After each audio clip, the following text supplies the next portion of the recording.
On today's show, we have Michelle. She's a registered dietitian from Malaysia with a passion for helping cancer fighters to achieve better treatment outcomes and optimize their recovery. She has been working closely with cancer patients in a clinical setting for the last 4 years. Cancer support is something close to her heart as someone dear to her. Her grandfather once had prostate cancer and it metastasized to the bone. Michelle uses her background in oncology nutrition coupled with her personal experiences to help cancer fighters learn how to nourish themselves, guide them through managing unpleasant treatment side effects, and embrace self-love. Welcome to the show, Michelle. You can find her on Instagram at cancer.nutritionist. Hi. Thanks. Hi, thanks for having me here today. Yes, we're really glad to have you on. It's wonderful to be able to hear from Libby's international clients. The Dietitian Boss method spreads across the world. So many people are using the method. So this is a fun interview to be able to hear from someone that's all the way across the world. Yeah, so exciting actually, because I think we don't have a lot of virtual dietitian here. So yeah, I'm very excited to start this up. Yay, good. So glad to hear. So let's get into it. Can you share with us a little bit about where you started versus where you are now?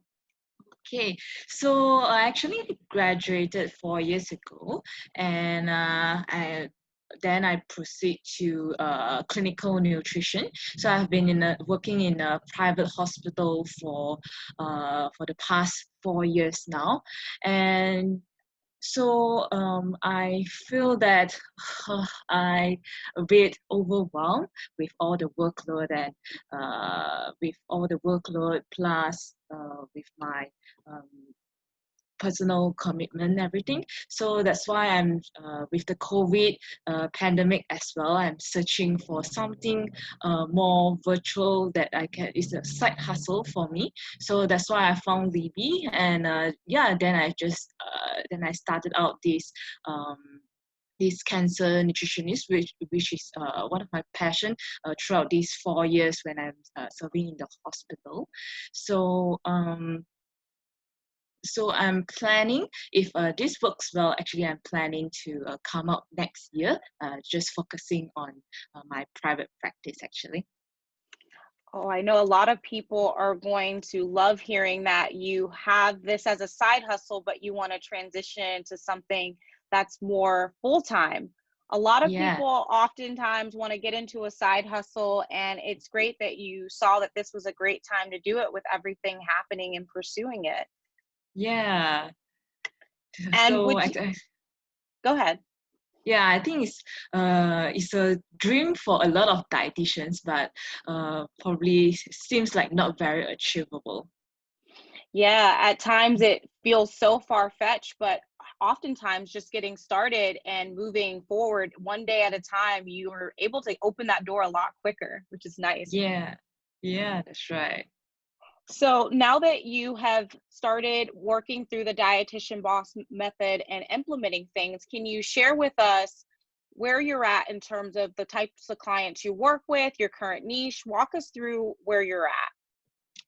Okay, so I'm mainly focusing on cancer patients who are undergoing treatments because when just started the program, actually, I wanted to focus a whole range of cancer topics, including cancer prevention, cancer recovery, as well as how to, after the cancer remission, how to prevent the reoccurrence.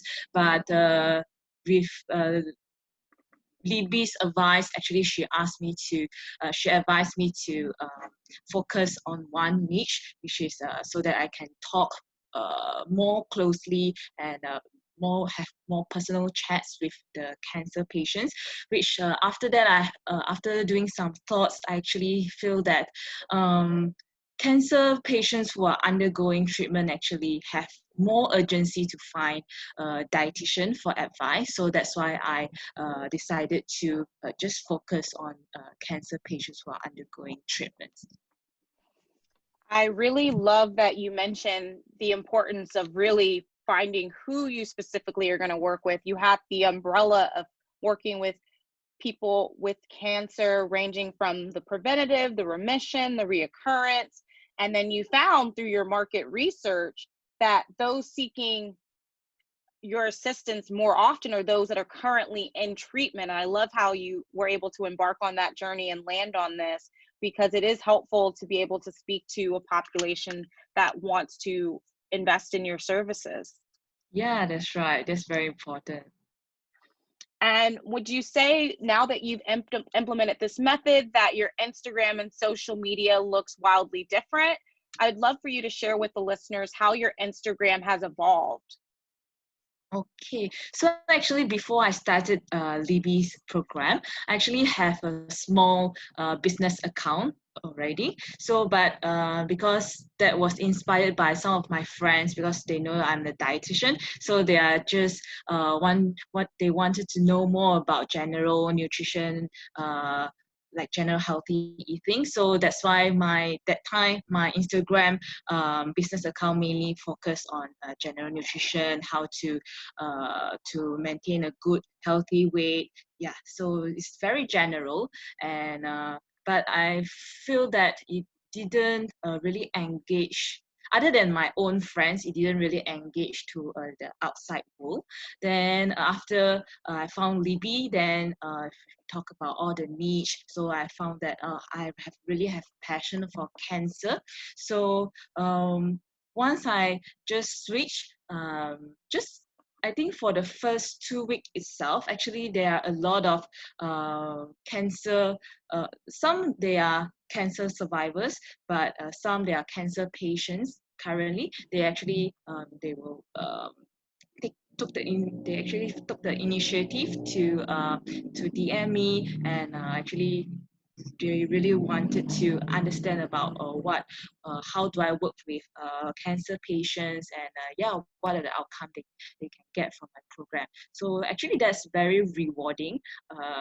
Yeah, because previously I have no engagement at all other than my own friends, but now I'm engaging to the population that are interested with, and I really can, with the DMs, actually I can know more about their pain points and what the real problem they are going through. Yes, it's so rewarding to be able to work with the population that you feel so strongly about, and work with a population that you've spent so much time investing in your education to better serve. And who doesn't want to wake up and see DMs from your ideal client versus, yeah, you might have your friends message you and that's cool and all, but you want to engage with the outside world. I love how you put that. Being able to engage with the outside world and be able to use your skills for the greater good. So kudos to you. Yeah.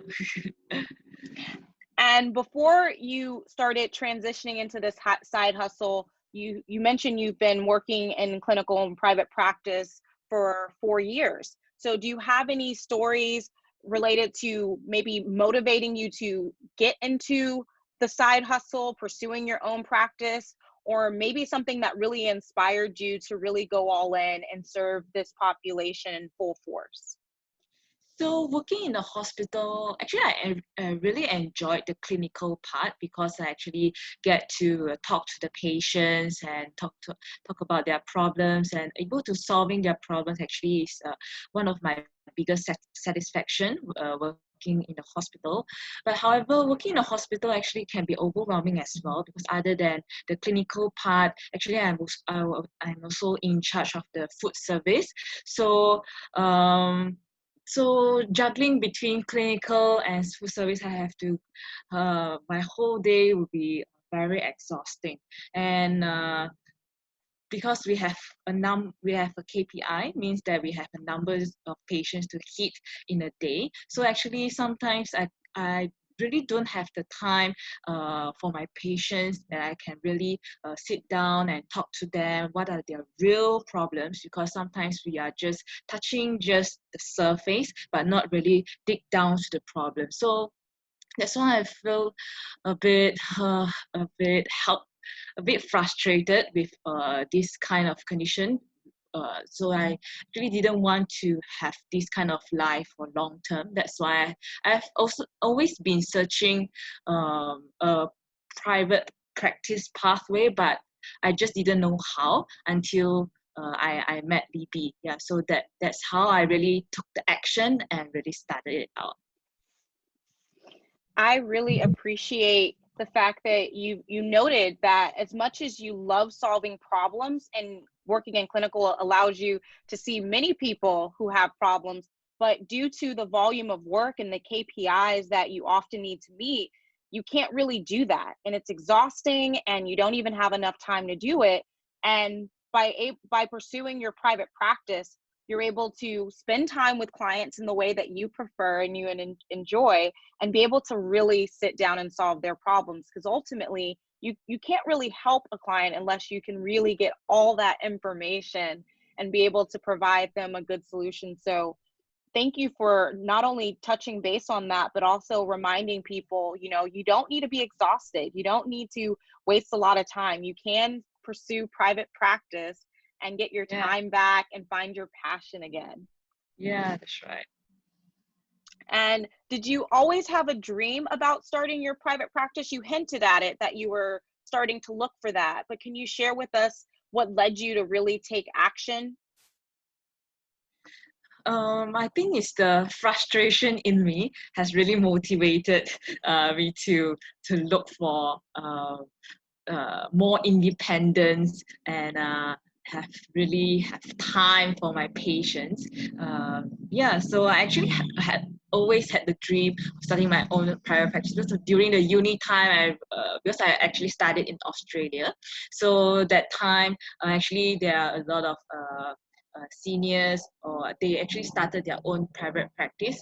But coming back to Malaysia, there are not no there are not many dietitians doing their own private practice, because they think it's very costly. A lot they need to rent a shop, so it's very costly, and probably our dietitian service not able to cover all those costs. So that's why it made me it held back me to start a physical private practice. But after the COVID, I think, oh wow, virtual dietitian actually do exist, and there are a lot of virtual dietitian out there.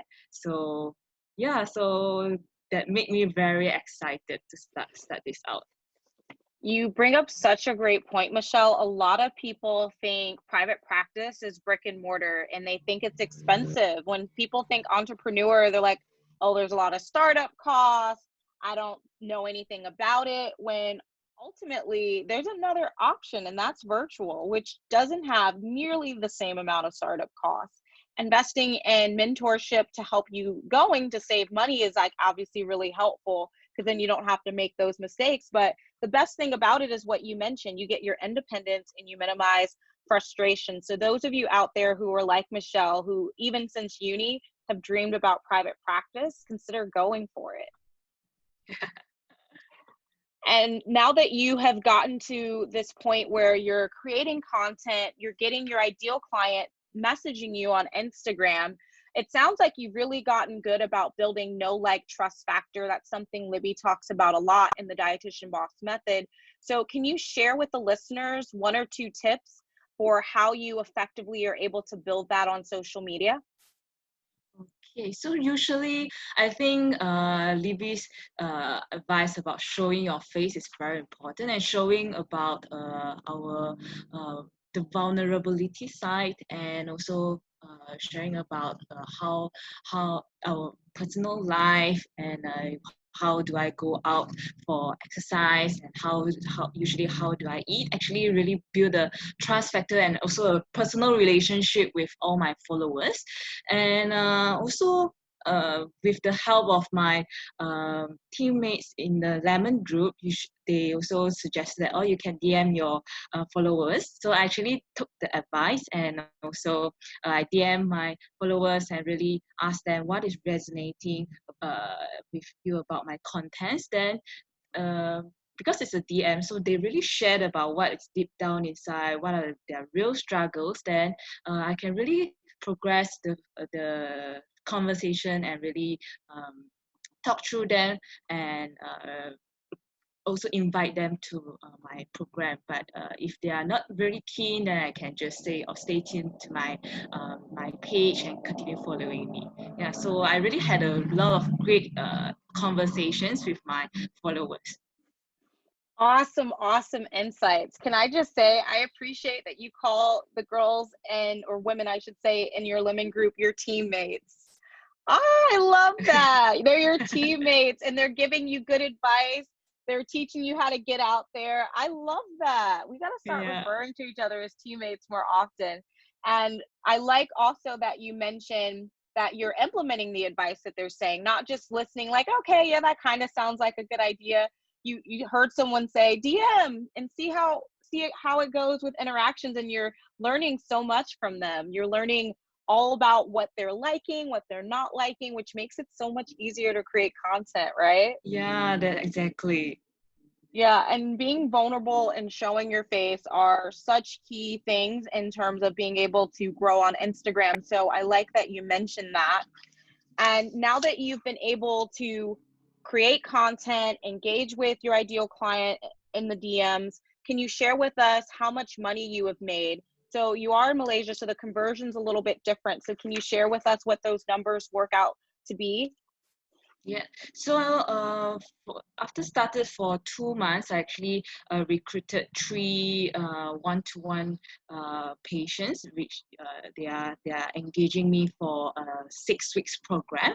And actually, because the Malaysian currency is a bit different from the US currency, so I actually, and all my clients are from Malaysia, so I'm charging them according to the Malaysia rate. So from now, I've already earned around around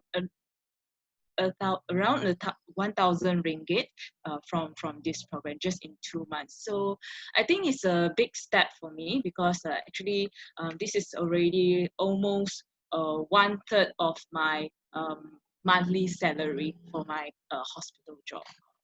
Yeah. Whoa, that's awesome. Yeah. Okay. That's a big So deal.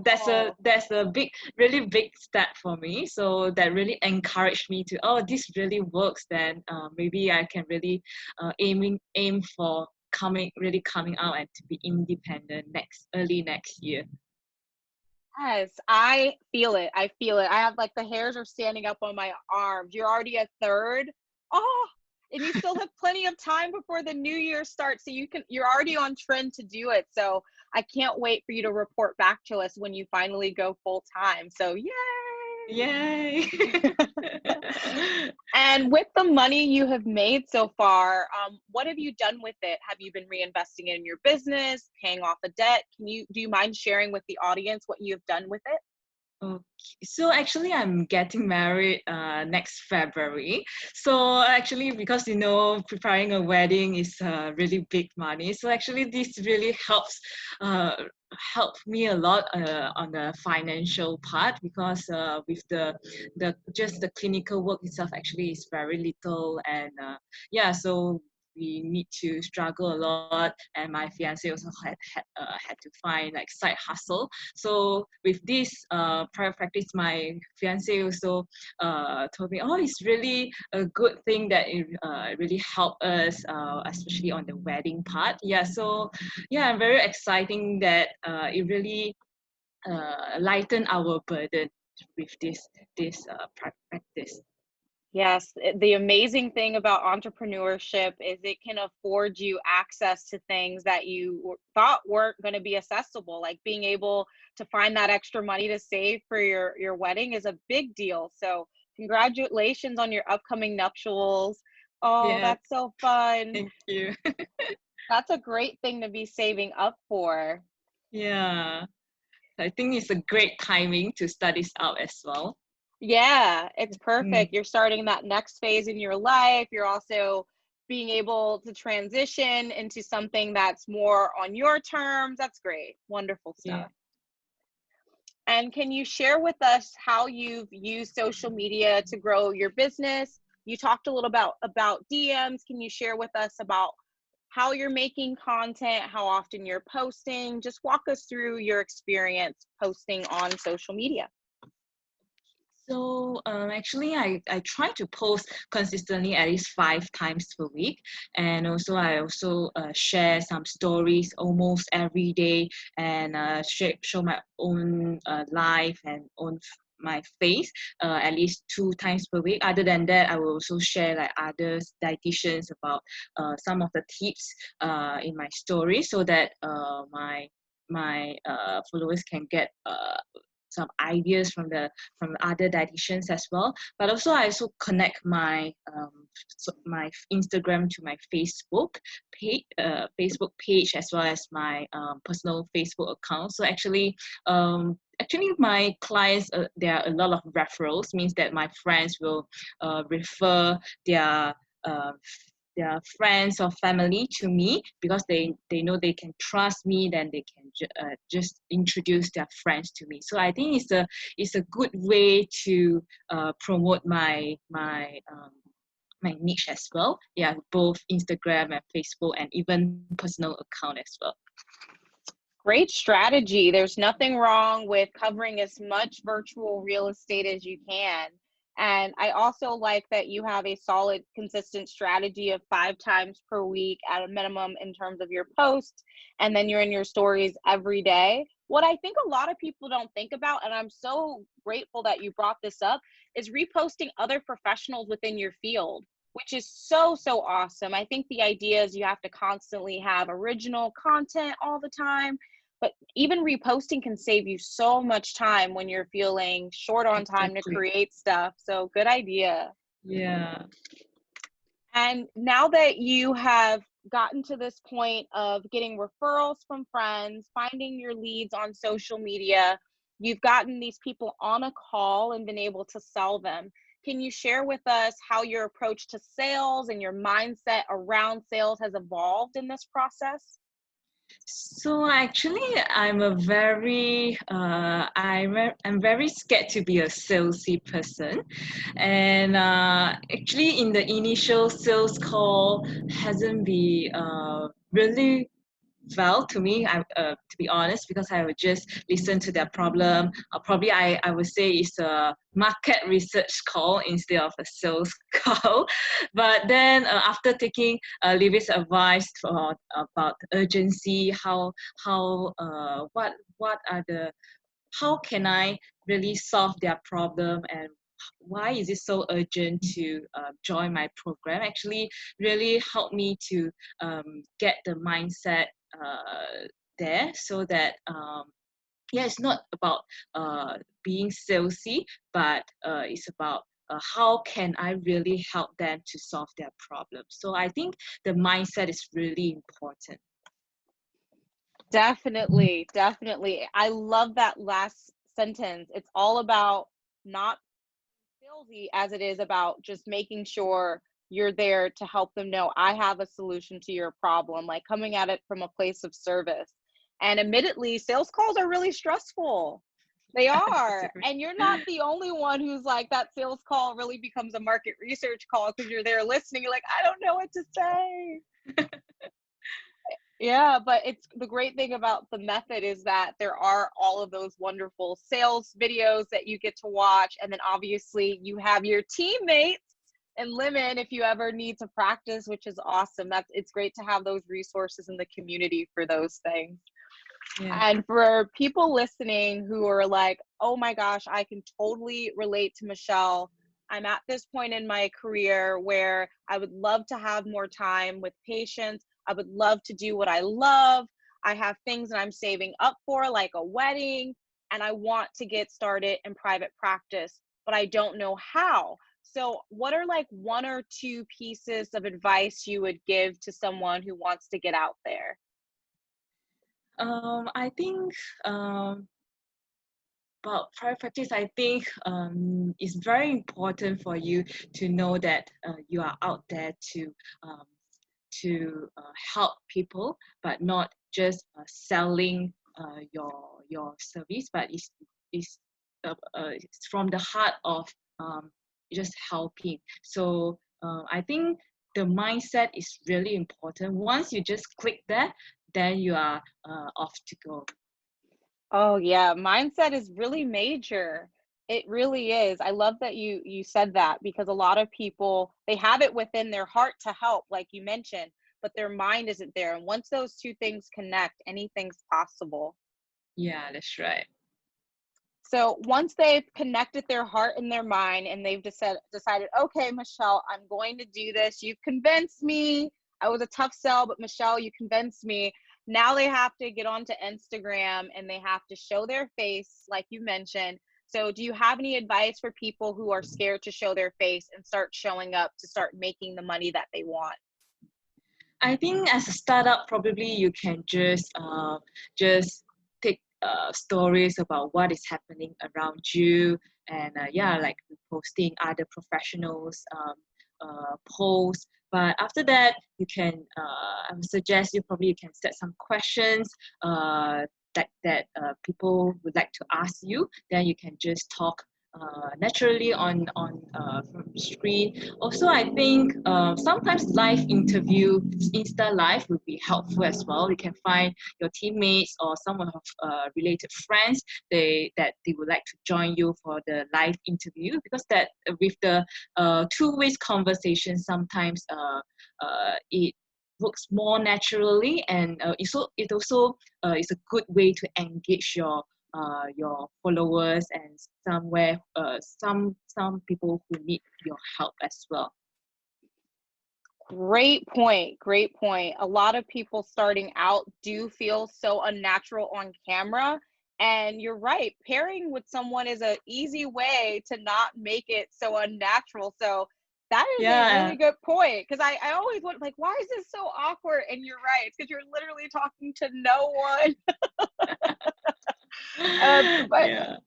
but your And you don't suggestion. feel alone as well with the Insta live. Yeah, it's just like chatting to each other, and people just join and they just type the questions they want to ask. Then you really engage to people. Yeah, it's such a good idea. I love that idea. I also love the idea of just starting out asking people what they want to know versus like thinking you have to have a topic. You could just put the question bar on your stories and just answer that way. I think it's always natural when people pose a question to you versus you're like, I'm going to just stage a presentation about something on my mind. If that's awkward for you to start, the Q&A like Michelle suggested is a good way. And I also love the very first point you made, which is just show people what's going on around you, like a day in your life, like not so much, selling per se, but just getting used to turning on the camera, getting used to like moving it around the world. Like, that's not normal. Some people aren't used to doing that. So doing Yeah. that is a very good way to make it more natural. So thank you so much, Michelle, for sharing these insights. And we'll close it off with one last question. What's next for you in your business? So, like I mentioned just now, I'm actually planning to go this full fledged with my private practice. So hopefully, because I've already recruited three clients, so I'm actually planning to have a group program. But I still enjoy the one-to-one session. So probably I will still continue on that until I'm really full on. That I'm really go to a group program. Yeah, so that's my goal for now, and hopefully when my income is able to cover my monthly salary, now that I will just come out from my clinical. Yay. Awesome. Well, that is an exciting move. I can't wait to hear more about it. I appreciate you for being on the podcast episode today. And just as a reminder, you guys, you can find Michelle at Cancer Period Nutritionist. Thank you so much. Thank you, yeah.